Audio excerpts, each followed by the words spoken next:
अब यहाँ पर बाहुबली के साइड में ये रस्सी लकड़ी पर 2 ही बार लिपटी हुई होती है, लेकिन अगले ही पल ये रस्सी इस लकड़ी से कितनी ज्यादा लिपटी हुई होती है।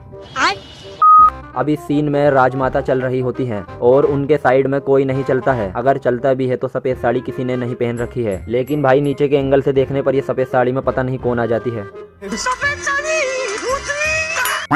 अब बाहुबली अंदर से दरवाजे को चीरते हुए निकलते हैं और ये दरवाजा टूटकर सामने ही गिरता है और अभी भी ये दरवाजा सामने ही पड़ा है, लेकिन अगले ही पल ये दरवाजा ही गायब हो गया।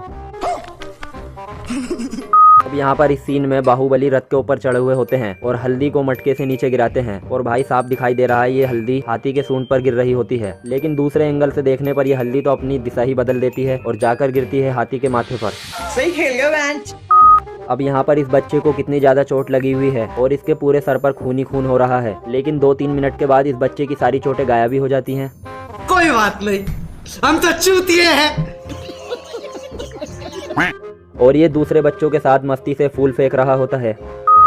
अब यहाँ पर राजमाता बैठी हुई है अपने सिंहासन पर और इनका लेफ्ट हैंड अंदर की ओर है और दिखाई नहीं दे रहा है, लेकिन दूसरे एंगल से देखने पर इनका हाथ तो ऊपर रखा हुआ होता है। यही नहीं, अब यहाँ पर पेड़ पर 2 ही हथियार होते हैं, लेकिन अगले ही पल इस पेड़ पर और हथियार पता नहीं कहाँ से आ जाते हैं।